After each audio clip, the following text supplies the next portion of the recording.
বক্তব্য নিয়ে আসছেন হাজারীবাগ, ধানমন্ডি, নিউ মার্কেট, কলাবাগান থেকে বিগত উপনির্বাচনে যিনি ধানের শীষের প্রতীক নিয়ে নির্বাচন করেছেন, দেশ নায়ক জনাব তারেক রহমান এবং বেগম খালেদা জিয়া, যাকে ধানের শীষ প্রতীক উপহার দিয়েছেন। আমাদের সকলের প্রিয় নেতা, বিএনপি স্থায়ী কমিটির অন্যতম, বিএনপি নির্বাহী কমিটির অন্যতম সদস্য, ঢাকা মহানগর দক্ষিণ বিএনপির কতদিন আগে ভারপ্রাপ্ত আহ্বায়ক ছিলেন, আমাদের সকলের প্রিয় নেতা, সকলের শ্রদ্ধাভাজন বড় ভাই জনাব শেখ রবিউল আলম রবি ভাই, জনাব শেখ রবিউল আলম রবি ভাই। বিসমিল্লাহির রহমানির রহিম।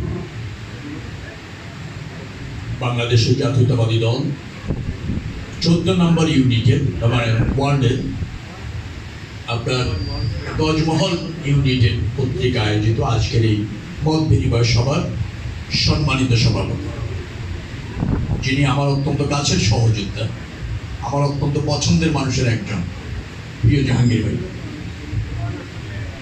উপস্থিত আছেন আপনাদের সবার অভিভাবক, আমার অভিভাবক।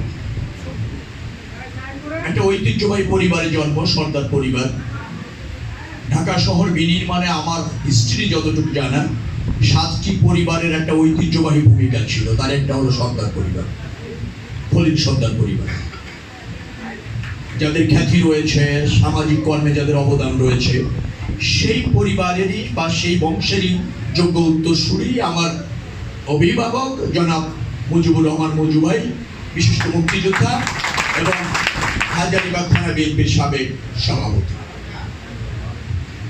উপস্থিত আছেন 14 নম্বর ওয়ার্ডের সাধারণ সম্পাদক হুমায়ুন, আমাদের মহানগরের অত্যন্ত ডাইনামিক লিডার, আমি যাকে বলি অ্যাপল অফ পিপুল আইও বলি আমি, জনগণের নয়নের মণি, লিডার অফ ক্রাইসিস মোমেন্ট,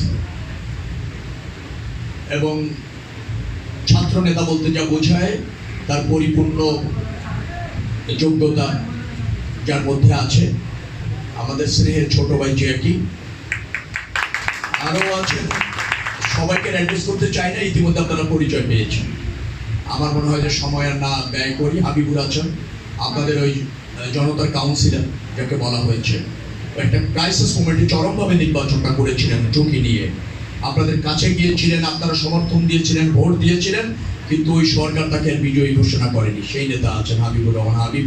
আমাদের ধানমন্ডির সাধারণ সম্পাদক হিসেবে দায়িত্ব পালন করছেন সৈকত আছেন, স্বেচ্ছাসেবক দলের ধানমন্ডির সজীব আছেন, আপনাদের যুব নেতা আছেন ইয়াসিন, আপনাদের মহানগরের যিনি সঞ্চালনা করছেন, একেবারে আগামী দিনের মহানগর বিএনপির ভবিষ্যৎ, আপনাদের এক সময়কার এখানকার যুব নেতা, ছাত্র নেতা লিটন। আজকের এই অনুষ্ঠান যারা আয়োজন করেছে, সেই আমার প্রিয় মকসেদ আর প্রিয় আলাউদ্দিন, আমার প্রিয় মকসেদ এবং আলাউদ্দিন আছে। ছাত্র দলের রফিক আছেন সভাপতি, সাধারণ সম্পাদক, সভাপতি আবিজ হয়তো মনে হয় আছেন, অনেকেই আছেন। আর অ্যাড্রেস নাই করি, খুব সংক্ষিপ্তভাবে আপনাদের সাথে আমার ইন্টারঅ্যাকশনটা শেষ করি। একটা সফল গণ অভ্যুত্থানের মাধ্যমে ছাত্র জনতার নেতৃত্বে সব দলের অংশগ্রহণে 800 বছরের ইতিহাসের সবচেয়ে নিকৃষ্টতম স্বৈর শাসক শেখ হাসিনার পতন হয়েছে। 800 বছরের বিশ্ব ইতিহাসে এরকম নিকৃষ্ট শাসক ছিল না, আর এরকম নিকৃষ্টভাবে পতন কারো হয়নি, যেটা শেখ হাসিনার হয়েছে। এ অর্জন ছাত্র জনতা, সব দলের, সব মতের মানুষের। একটা স্বৈর শাসকের পতন হয়েছে মানেই দেশটা রাতারাতি বিনির্মাণ হয়ে যাবে মানুষের প্রত্যাশা অনুসারে, এইটা কিন্তু বেশ দুরূহ, কারণ চক্রান্ত এখনো আছে। শেখ হাসিনা ভেঙে গিয়েছে, তার ক্যাবিনেটের অনেকে ভেঙে গিয়েছে, অনেক লুকিয়ে আছে, কিন্তু তাদের যে সুবিধাভোগী গোষ্ঠী, সেই মেধা, সেই চক্রান্ত এখনো বলবৎ আছে। অর্থাৎ চূড়ান্ত বিজয়, জনগণের বিজয় তখনই হবে যখন জনগণ কর্তৃক একটা সরকার নির্বাচিত হবে। তার আগ পর্যন্ত আপনাদের ঐক্যবদ্ধ থাকতে হবে, সজাগ থাকতে হবে, জানমালের নিরাপত্তা দিতে হবে, জাতীয় স্থাপনা রক্ষা করতে হবে, ব্যক্তি ক্রোধ বা ব্যক্তি স্বার্থে দখল চলবে না, বিশৃঙ্খলা চলবে না, প্রভাব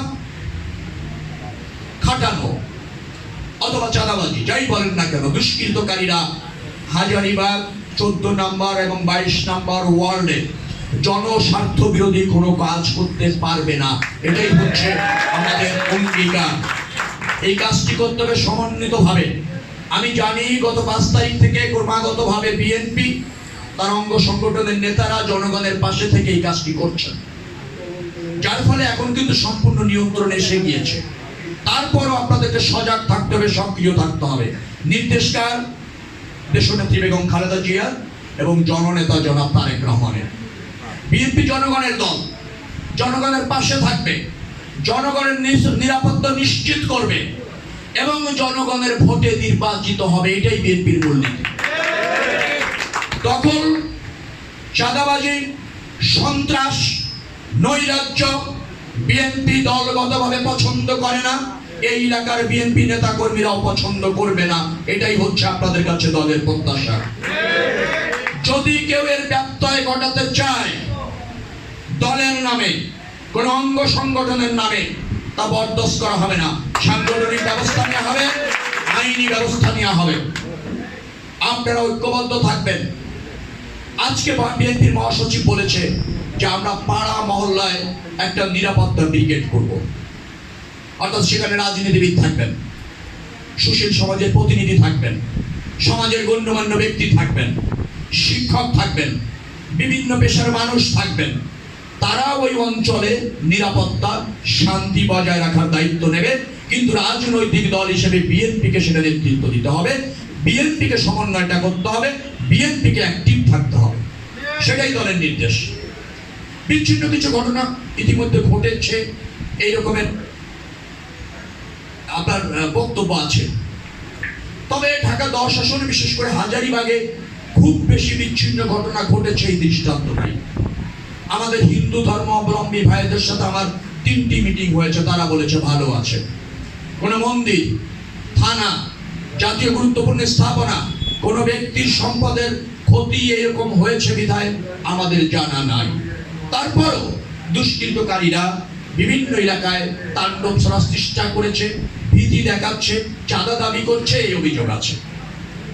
কিন্তু সেটা প্রতিহত করতে হবে ছাত্র জনতা, রাজনীতিবিদ এবং এই এলাকার স্থানীয় মানুষ আপনারা যারা আছেন তাদের। আমরা আপনাদের সাথে আছি।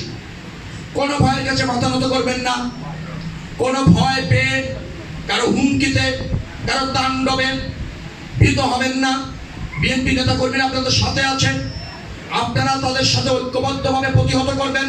প্রয়োজনে মুজু ভাইকে ফোন দেবেন, প্রয়োজনে আমাকে ফোন দেবেন, প্রয়োজনে অফিসার ইনচার্জ হাজারীবাগ থানা ইতিমধ্যে দায়িত্ব নিয়ে কাজ করছে, আইনের আশ্রয় নেবেন।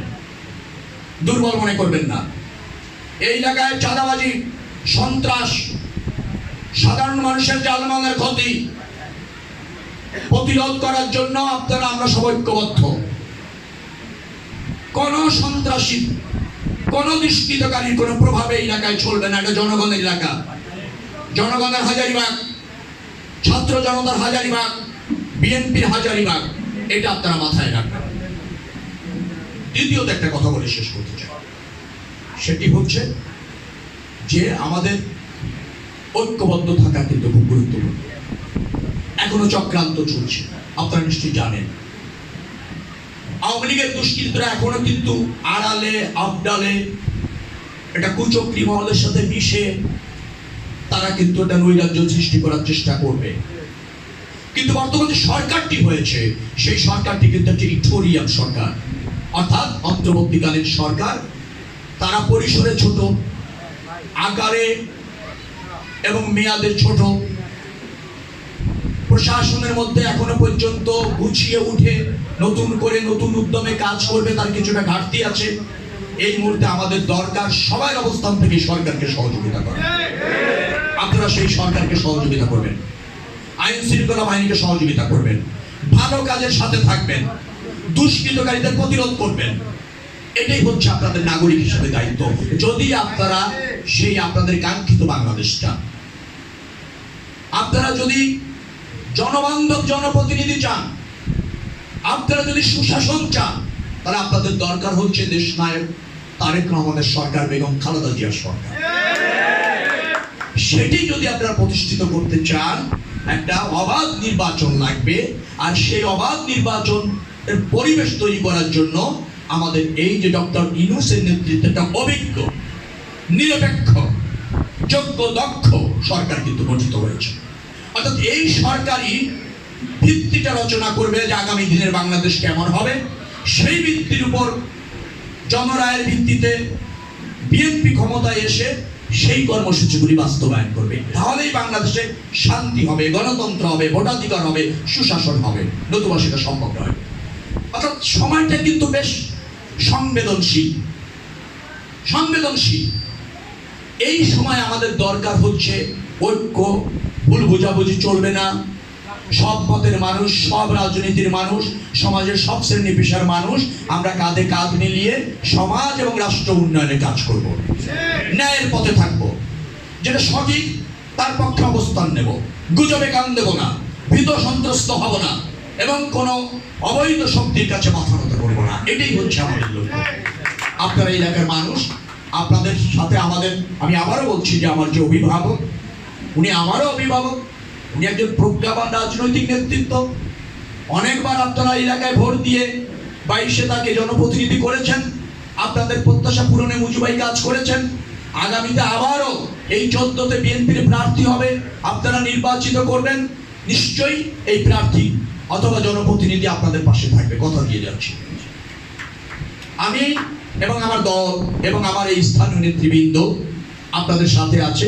এই এলাকাটা সম্ভবত মোকসেদ আছে, আলাউদ্দিন আছে, আমাদের তো সভাপতি জাহাঙ্গীর ভাই আছে, বিশিষ্ট ব্যবসায়ী, অত্যন্ত বিনয়ী মানুষ, অত্যন্ত ভারসাম্যযুক্ত একজন নেতৃত্ব। হুমায়ুন আছে, ঐতিহ্যবাহী পরিবারের ছেলে। তো সফল নেতৃত্ব যেখানে আছে, সংকট কেন সেখানে থাকবে? বিএনপি তো অযোগ্য নেতৃত্ব এই অঞ্চলে দেয়নি, জনবান্ধব নেতৃত্ব দিয়েছে, যোগ্য নেতৃত্ব দিয়েছে। আর বিএনপি নেতৃবৃন্দের কাছে আমি বলে যেতে চাই, যদি প্রমাণিত হয় যে আপনাদের যোগসা শোষণে বা আপনাদের অবহেলার কারণে এই এলাকায় জননিরাপত্তা বিঘ্নিত হয়েছে অথবা একজন সাধারণ মানুষ ক্ষতিগ্রস্ত হয়েছে, এটা যদি দলের কাছে প্রমাণিত হয় অথবা আমার কাছে দৃশ্যমান হয়, আপনাদের কিন্তু জবাবদিহি করতে হবে। এলাকা আপনাদের দায়িত্ব আপনাদের। অর্থাৎ এইটা মাথায় রেখে কিন্তু কাজ করতে হবে, মনে রাখতে হবে। এখানে যদি দলের স্ট্যান্ডের বাইরে কোন রকমের ব্যত্যয় ঘটে, দলের নেতাকর্মীরা যদি কোনোভাবে কোনো সম্পৃক্ততা পাওয়া যায়, তাহলে তার বিরুদ্ধে সাংগঠনিক ব্যবস্থা এবং আইনি ব্যবস্থা নেওয়া হবে। জনস্বার্থ বিরোধী কোনো কর্ম বরদাস্ত দল করবে না, আমরা করব না। আপনাদের পাশে আগামীতে থাকার, বর্তমানে তো আছি, এই প্রত্যাশা ব্যক্ত করে আপনাদের মঙ্গলময় জীবন, সমৃদ্ধ জীবন, গণতান্ত্রিক মূল্যবোধ প্রতিষ্ঠার অঙ্গীকার করে আজকের মতো শেষ করছি। বাংলাদেশ জিন্দাবাদ, দেশনেত্রী বেগম খালেদা জিয়া জিন্দাবাদ, জননেতা জনাব তারেক রহমান জিন্দাবাদ। অন্তর্বর্তীকালীন সরকার যেটা শপথ নিয়েছে ডক্টর ইউনূসের নেতৃত্বে, গণতন্ত্র প্রতিষ্ঠায় তারা সফল হোক, সার্থক হোক। আগামীতে আপনাদের ভোটের ভিত্তিতে সরকার হোক, জনপ্রতিনিধি হোক, এই প্রত্যাশা ব্যক্ত করে এবং তার জন্য প্রয়োজনীয় সংগ্রামকে নিজেকে ব্রত রাখার সংকল্প করে শেষ করছি। বাংলাদেশ জিন্দাবাদ।